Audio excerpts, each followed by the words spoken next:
And I conclude with one hadith and one final advice.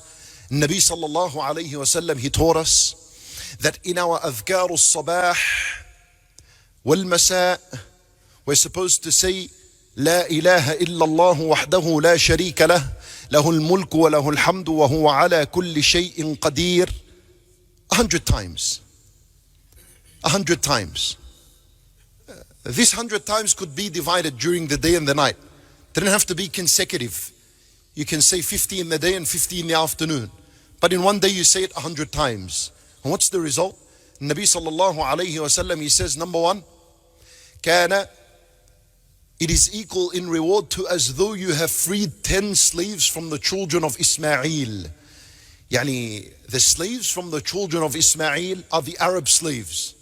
And it was known that the Arab slave is much more expensive than any other slave because of the strength he has, the ability he has, and so on.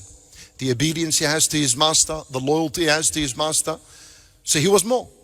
Now what does it mean that you free 10 slaves? What does that mean? For me and you, what does that mean? In another hadith, the Nabi sallallahu alayhi wa sallam, he teaches us the reward of freeing a slave. He says that the reward of freeing a slave, for every limb of his you free, it is your freedom of Jahannam. Yani 10, you freed 10 slaves. This is your freedom from Jahannam 10 times. Did it cost you anything? La ilaha illallah wahdahu la sharika lah, lahul mulk wa lahul hamd wa huwa ala kulli shay'in qadir. Did you have to lift anything? Did you have to run and walk to something? Did you have to pay anything? Nothing. Cheap solution from Allah Azza wa Jal. And we still don't value it. Did you say it today 100 times? Did you plan to say it 100 times? If I was to tell you free 10 slaves a day, the multi-millionaire won't be able to do that for long. Might do it for a few years and then it's bankrupt. It's not costing you $1. Number two, Nabi sallallahu alayhi wa sallam says, it earns a person 100 hasanat. Well, hasana is precious in Ramadan. Number three, it wipes away 100 sayyat. See where the goodness is? Who commits 100 sins a day? Yeah, who among us commits 100 sins a day? Yani the idea is, even if you're committing 100 sins, there's your solution. Every morning, to say it 100 times. And it will clean these 100 sins of yours. And then it raises a person 100 levels in the paradise.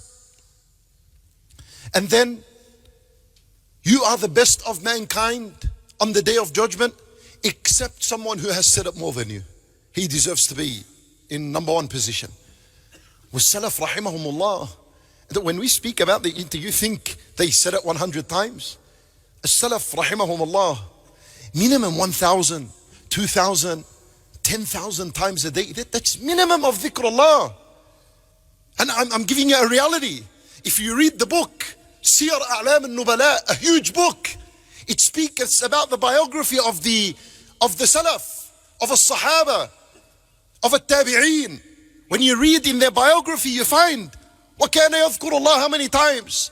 And this one 6,000 times, 5,000 times. Old woman, 10,000 times minimum. Quran, reading, all of this dhikr. The biggest effect of it is that it doesn't only bring you closer to Allah, even though that's huge as a reward, but it cleans you from your sins. Which if you realized how big and how huge sins are, you would not waste a second in asking Allah for forgiveness.